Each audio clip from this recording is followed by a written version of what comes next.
What's going on? This is Deke back with another Sorare video. So today we're going to start a series. We are 1 month away, just under 1 month away from the MLS season. So as far as leagues go, I think MLS is probably one of my bigger ones that just based on knowledge of the teams. I am from the US, so I am a Philadelphia Union supporter, and I kind of know a little bit more about the leagues and kind of the inside and out of it than maybe some of the other leagues. So I did transform my gallery into a decent amount as far as MLS players. I do play under 23, but this series is going to be about every team. Things change, so just take this for what it is today.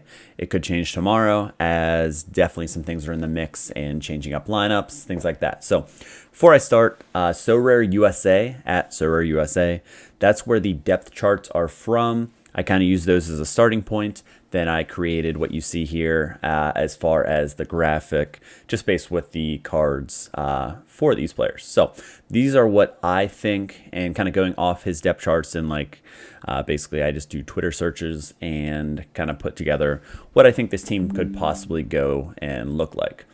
Now, will this change? Of course, it probably will. The red rare cards are the team's designated players. So as you can see here, Atlanta only has 2 currently, so I am assuming they will add a third, and it could be anywhere. This new signing here, I'm guessing they'll add a center back. I think they would. Parata might be kind of who goes there, but it could be there. It could be Giacomakis from Celtic. He's been rumored, but he's been rumored everywhere, so I really wouldn't hang my hat on that. But they do have a big signing. Alan Franco is gone for that center back position, so could be anyone, but that is a big hole there. Other than that, I see a lot of things that we'll just jump into it and we'll go through each position. So we'll start at goalkeeper, and at goalkeeper, here we go. We have Brad Guzan. He's 38 years old. He's coming off an Achilles tendon rupture. He should be the starting guy. He has Westberg and Diop behind him, but I think this is going to be his last season. I was really surprised that he didn't retire after the injury, and the fact that he's kind of fighting back. This is his job to be. If you take a look at his prices, they are very cheap, as they really should be. His rare is actually creeping up. I believe I kind of was watching this situation. It is on the up and up. Last time I was kind of looking, yeah, it was a little bit further back here. I was seeing that he was going for under 0.2. Now it's kind of caught up, and that's kind of what he's going for. His limited is $27, and you got to just know that you're getting this season and this season alone for a team that might be middle of the road. Could they make playoffs? Yeah, they could make a playoff push, but they lost a lot, and they do have some young players that are interesting, but just kind of. The Joseph Martinez saga ends. They didn't really use him after he came back from injury. Interesting, but he's going to see a lot of shots, I really think, and he's interesting. I wouldn't go out and get him unless you need a keeper, but he will start, and as far as your keepers go, your rare keepers, you're not going to find many starters that are any cheaper than this. So Brad Guzan is the starting goalkeeper. I'd say Westberg and Diop are kind of 2/3. And we'll go to left back. So we're going to go with Andrew Gutman. And he is a left back. You can see his price there. Cheap and cheap.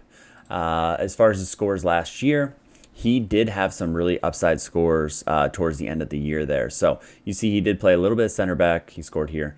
But look at that end of the year. He put on a perfect 100, 65, 62. Really nice AA games, especially that 100 he put up, the decisive, and a 43-point AA. Before that, he was out of the squad with an injury. Back here, he reclaimed his spot. But if you look before he came back, the scores weren't great, so something to watch. Very interesting. He did score some decisives. He scored 4 goals last year, which is all after the injury, and he came back. So I didn't really have him on my radar, but you see that L5 is 67. He was pretty impressive as far as everything goes. This is last year on contract.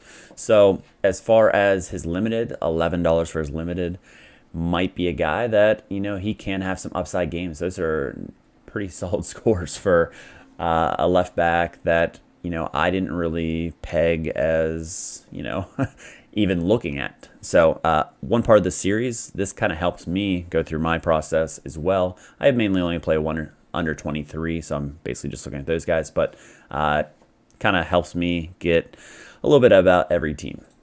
So next up, if we take a look back at our chart, it's going to be a new signing / Parata. So just take a look at Parata. He doesn't have any cards, but just looking at his scores really quickly, he has some upside games for sure. So whenever he does get minted, just take a look at that hat trick from the center spot. And he hit a negative decisive as well in that. So that 78.34 is unbelievable. A hat trick and a negative decisive. He scores a decent amount from the center back position. I think he is definitely worth a look. He is 24, so he's not under 23 eligible, but whenever he gets cards, he's not the worst guy, especially if you have a Guzan, if you want to pair those two together, or pair a left back with him. Guzman, not the worst idea in the world as well. So, sorry, I didn't realize I still had that up, but here is his graph for that. Okay, so Parata, they were looking at Callens, but he went to Girona, I believe it was finalized today. So, I think they're in the market for another center back, but if they don't get another center back, he is very interesting because he filled in for Robinson last year, which brings us to Miles Robinson. He is also recovering from Achilles tendon rupture. If we take a look at his chart from before, in the last year, it is just pretty straightforward, steady, pretty much the same price. And if we take a look, he was injured out pretty much all of last season. You see here before the injury, he does put up some nice AA games. He is very solid, and he does have some upside. So another guy that I'm very interested in. He does have a little bit of, if he can get back into the United States team, a little bit of utility with that as well. So kind of going through the back line, I don't hate any of these options. So if they don't sign anyone, I don't mind as far as Sorare, the two center backs that they'll play with. Now our right back, so if we go back to our chart, right back Brooks Lennon. So if we took a look at Lennon, his price we'll go for all. You can see that he kind of around the same amount of price throughout, $14 for the limited. And again, it's kind of crazy the positioning that he's played. So if we look, he's played some striker last year. Atlanta was bizarre, to say the least. Just kind of, he plays right mid, he plays right back. He'll get forward. He's very interesting because he gets forward and he can get decisives from that right back position, which ends up looking very forward, and he can play a little striker as well. So if they don't go out and get a striker, very interesting. And another guy that, Atlanta, if they're in the right matchup, they open up with San Jose, which at home, as in the MLS, home is huge. They could surprise some people early with, some of the matchups that they have. But do I love them? I don't love them. But some of the guys, Sorare-wise, they're going to score points. And especially getting healthy and, revamping. I would like them to see a striker other than Conway, but we'll get to that. Next up, we're going to take a look at the midfield. So Rossetto is one of the ones that were injured last season, and at the end he reclaimed his spot. So if we take a look at he was injured here, but then came back into the lineup, sub, and just 45 minutes on the start. If we take a look beforehand, he did have some nice AA games, but he's not going to really blow the lid off a super high ceiling. But take a look at his prices. He is $1.50. That is a steal. If you're in the limited market and you need somebody to play, especially some of these capped modes, his L15 is 37. He's going to get higher than 37. If he gets the full 90, maybe it's not going to be a ton more, but he's a great option as far as the prices. And then if you're looking at 0.02 for a rare, that's not terrible at all either. He's kind of the value play from Atlanta that if you're kind of looking for someone, he would be the guy, especially opening up with San Jose. Like I said, that's a good matchup. Will they maybe have a clean sheet? Maybe. But overall, I like it. I like it a lot.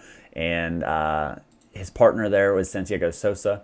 So he is facing a suspension through sports court. I haven't looked fully into that, but he should be the starter at defensive mid, where Rossetto plays more of a central, where Sosa's more defensive. He's a little bit more expensive, $11 and 0.05, but nothing crazy. You can see his scores. He is very solid. Some of the AA games are really nice. So as far as him playing a more defensive role is very good for high AA games, especially like look at the starts, 33, 27, 23. He does put up some really solid. He missed the last match due to yellow card suspension, so nothing to see there.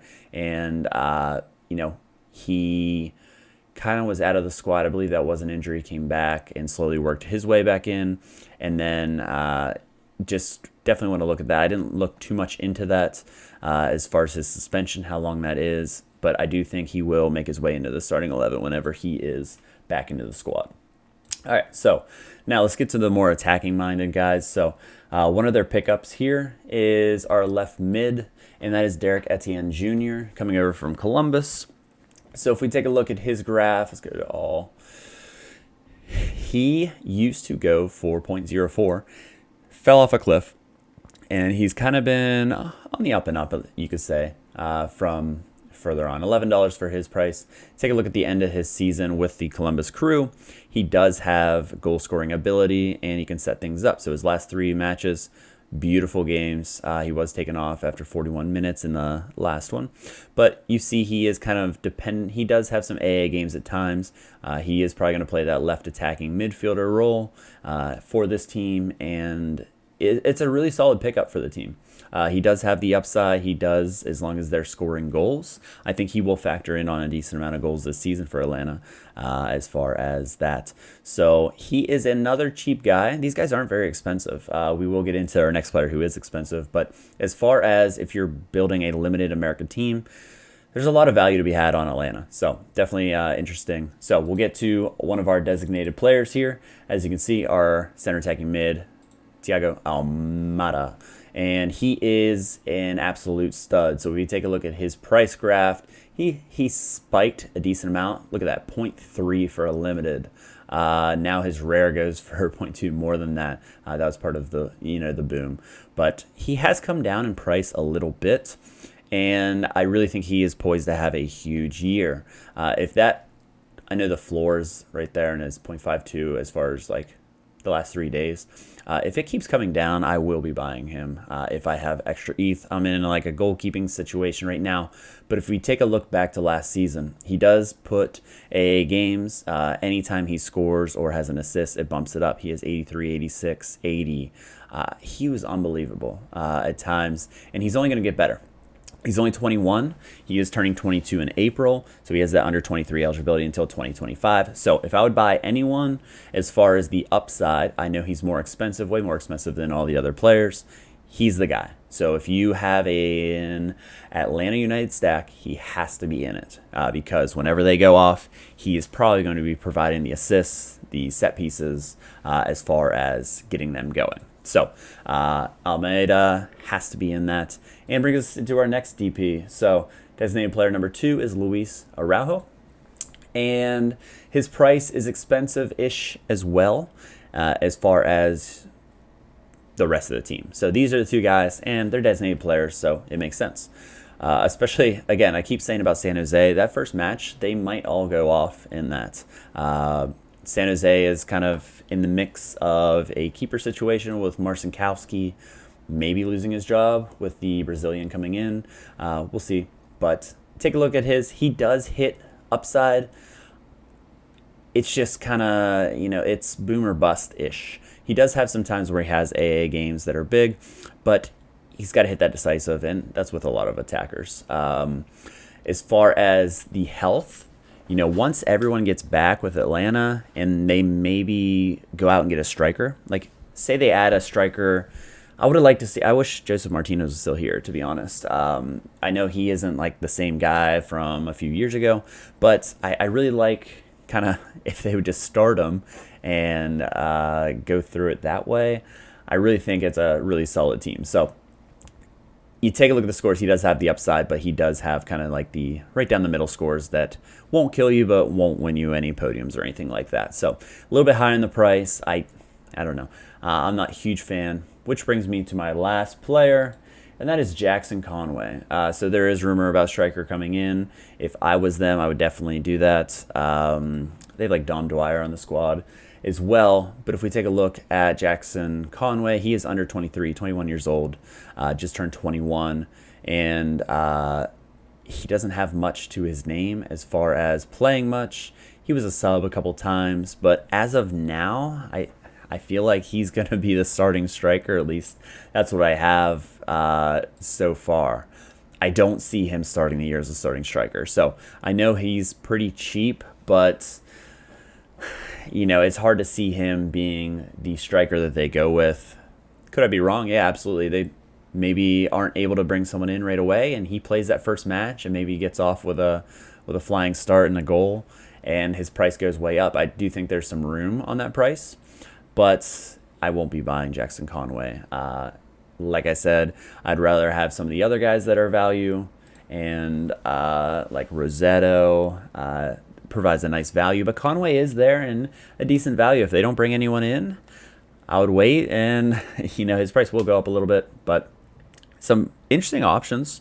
Atlanta, I don't have a great grasp on. It's going to really come down to how they add to their squad. They do have some depth.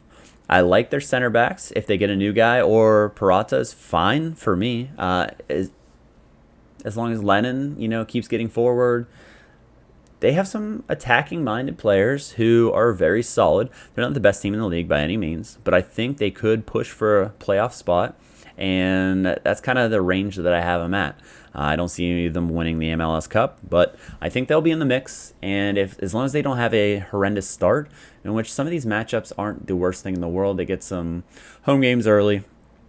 If they can stay in the race, I could see them squeaking into the playoffs. So that's start one. I might limit these to a little bit shorter videos in the future, but I will be going through each team and giving you some Sorare advice. None of this is financial advice, but this is just basically what I'm doing. I play more of an under 23, so as you can see, I'm not going to own a lot of these guys, but moving forward, we'll move on to the next team. Next team should be alphabetical order, Charlotte FC. So be ready for that one in the next coming days. Thanks for joining me.